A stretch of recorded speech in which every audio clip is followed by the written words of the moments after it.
Focus చేయాలి.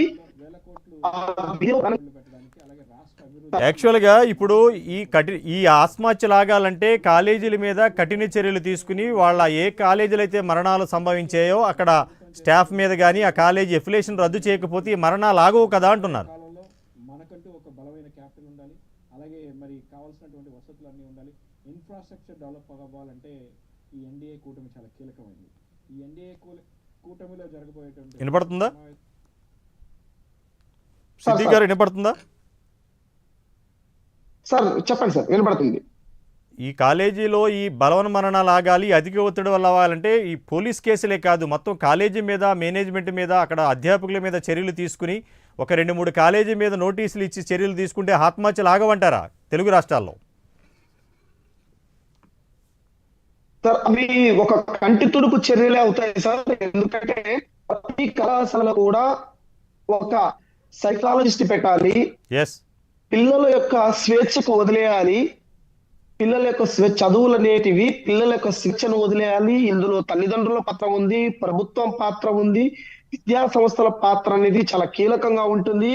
ఏదో కంటి తుడుపు చర్యలు చేపట్టి వదిలేస్తే సరిపోదు. ఎందుకంటే భవిష్యత్తు, ఈ దేశం యొక్క పునాదులు విద్యార్థులు, యువత. వీటన్నిటిని కూడా మనము ఒక పద్ధతి ప్రకారము ఒక రెగ్యులేటరీ సిస్టమ్ ని ఏర్పాటు చేసి విద్యా సంస్థల మీద ఒక కన్నేసి ఎలా జరుగుతుంది, పిల్లల మీద ఒత్తిడి ఏ విధంగా పెంచుతున్నారు. ఇప్పుడు కళాశాలను చూస్తే సార్, కనీసము వసతులు లేవు. ప్రధానంగా కార్పొరేట్ విద్యా సంస్థలో ఒక గ్రౌండ్ లేదు. గ్రౌండ్ లేకుండానే అధికారులు పర్మిషన్స్ ఇస్తున్నారు.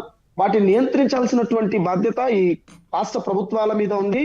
అదే విధంగా స్కిల్స్ లేకుండా బట్టి చదువులు ర్యాంకులే పరమావధిగా భావిస్తూ ఈ విద్యా సంస్థలు ర్యాంకులు సార్, అడ్వర్టైజ్మెంట్ ఎక్కువ అయిపోయింది. 1 2 ఇలాంటి ర్యాంకులన్నీ మా విద్యా సంస్థ నుంచే వస్తున్నాయి అనేటువంటి ఒక మాయాజాలంలోకి తల్లిదండ్రులను, కుటుంబాలను తీసుకెళ్లి, విద్యార్థులను తీసుకెళ్లి వాళ్ళను ఒత్తిడికి గురి చేస్తున్నారు. కాబట్టి వీటన్నిటి మీద శాశ్వత పరిష్కారాలు అనేది అవసరం. సిద్దిక్ గారు, ఇప్పుడు పేరెంట్స్ ఒత్తిడి ఉంటుంది, కాలేజీకి వస్తే ఫ్యాకల్టీ ఒత్తిడి ఉంటుంది, దీంట్లో స్టూడెంట్స్ సమిధులు అవుతున్నారు. వీళ్ళిద్దరూ మారినంతకాలం వ్యవస్థలో ఎన్ని మార్పులు తీసుకొచ్చినా, మనం ఎన్ని చట్టాలు చేసినా కూడా ఉపయోగం లేదు. పేరెంట్స్ మారాలి, ఇక్కడ టీచింగ్ ఫ్యాకల్టీ, కాలేజీ మారాలి. అది కార్పొరేట్ అవనే నానుకోరు. వీళ్ళు మారాలి అని అంటే వ్యవస్థలో ఏ విధమైన చట్టాలు తీసుకురావాలి, ఎక్కడ మొదలవ్వాలి? ఈ ఆత్మహత్యలు ఆగిపోవాలంటే ప్రారంభం ఎక్కడి నుంచి కావాలనుకుంటున్నారు మీరు? దీన్ని ప్రభుత్వమే ముందడుగు వేయాల్సిన అవసరం ఉంది. ఎందుకంటే ఒక కంటిన్యూస్ నియంత్రణ అనేది అవసరం. అఫీషియల్స్ ని ఏర్పాటు చేయాలి, ఒక టీం ని పెట్టాలి, విద్యా సంస్థల మీద ఒక కన్నేసి ఉంచాలి. స్క్వాడ్ టైప్ లో ఇప్పుడు మనం సిఐడి ఎలాగో, ఏసీబీ ఎలాగో, అదే విధంగా విద్యా వ్యవస్థల మీద ఒక టీం ని ఏర్పాటు చేయాలి. విద్యా సంస్థల్లో ఏ విధమైనటువంటి వసతులు ఉన్నాయి, విద్యార్థులు ఏ విధంగా చదువుకుంటున్నారు, ఆయా కళాశాలలు, పాఠశాలలు ఎలాంటి వసతులు కల్పిస్తున్నారు, ఫుడ్ ఎలా ఉంది, ప్రభుత్వ పాఠశాలలు, ప్రభుత్వ కళాశాలలోనే కాదు ప్రైవేట్ విద్యా సంస్థల్లో కూడా ఒక సిస్టమ్ ని ఏర్పాటు చేసి ప్రభుత్వమే నియంత్రించాల్సిన అవసరం ఎంతైనా ఉంది. లేకపోతే విచ్చలవిడిగా ఒక చిన్న గదిలోనే పదుల సంఖ్యల విద్యార్థులను అందులో పెట్టి వాళ్ళకి అక్కడే వసతి కల్పించి ఒక 4-5 బెడ్స్ వేసేసి అక్కడ ఉంచేటువంటి పరిస్థితులు ఉన్నాయి. అదే విధంగా భోజనం చూస్తే కనీసం తినడానికి లేని విధంగా భోజనాలు కూడా కార్పొరేట్ విద్యా సంస్థలు వేలు లక్షలు తీసుకుంటూ భోజనం కూడా కనీసం పెట్టనటువంటి పరిస్థితులు ఈ రోజు కార్పొరేట్ విద్యా సంస్థలు చూస్తున్నాం. వీటి మీద నియంత్రణ పెట్టాలి. స్పోర్ట్స్ మీద ఎక్కువ కాన్సన్ట్రేషన్ చేయాలి. ఏ విద్యార్థి అయినా కూడా, తల్లిదండ్రులు కూడా విద్యార్థికి ఏ విధమైనటువంటి ఆసక్తి ఉంది, ఏ కోర్సు నేర్చుకోవాలి, దేంట్లో చదవాలి, ఎక్కడ చదవాలనేటువంటి పూర్తి స్వేచ్ఛని ఇచ్చి తల్లిదండ్రులు కూడా దీంట్లో భాగం చేసినప్పుడే వీటిని కంట్రోల్ చేయగలం. లేని పక్షంలో జాతీయ గణాంక సంస్థలు చెప్పినట్టు కొన్ని రిపోర్ట్స్ రైతుల ఆత్మహత్యల కంటే ఎక్కువ ఆత్మహత్యలు అవుతున్నాయి. భవిష్యత్తులో కూడా ఇప్పుడు టెక్నాలజీ మారే కొద్దీ మొబైల్స్ ఎక్కువగా వాడకం పిల్లలు కూడా ఇస్తున్నారు కాబట్టి అనేక పరిణామాలు చోటు చేసుకుంటున్నాయి. చదువు మీద కాన్సన్ట్రేషన్ కంటే ఇతర వ్యసనాల మీద బెట్టింగ్స్ ఇట్లాంటి వాటి మీద ఎక్కువ మంది ఫోకస్ చేస్తున్నారు. ఇవన్నీ కూడా నియంత్రించాలంటే తల్లిదండ్రుల పాత్ర చాలా కీలకంగా ఉంది. అదే విధంగా ప్రభుత్వం కూడా ఒక రెగ్యులేటరీ సిస్టమ్ అనేది చాలా ఇంపార్టెంట్.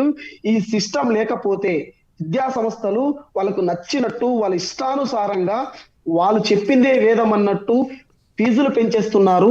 వాళ్ళు చెప్పినట్టే బుక్స్, వాళ్ళు చెప్పినట్టే హాస్టల్స్, వాళ్ళు చెప్పిందే సిద్దిక్ గారు, ప్రతిదీ కూడా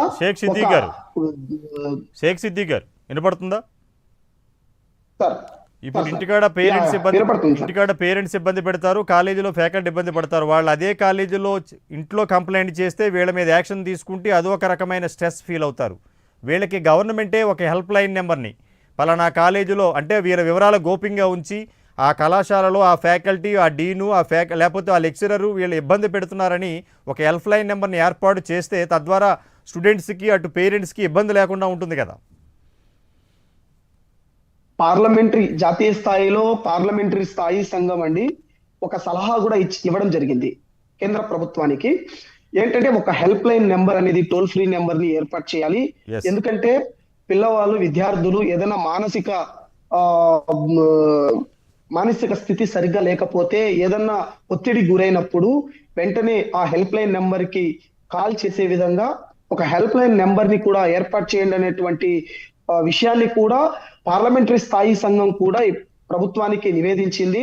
కేంద్ర ప్రభుత్వం ఇప్పటికే నరేంద్ర మోడీ గారు ప్రధానమంత్రిగా అయిన తర్వాత అనేక మార్పులు అనేటువంటి తీసుకురావడం జరిగింది. ఇప్పుడు కూడా రాష్ట్ర ప్రభుత్వము, నారా చంద్రబాబు నాయుడు గారు కావచ్చు, ఉప ముఖ్యమంత్రి పవన్ కళ్యాణ్ గారు, విద్యాశాఖ మంత్రి లోకేష్ గారు దీని మీద చాలా శ్రద్ధ చూపెడుతున్నారు.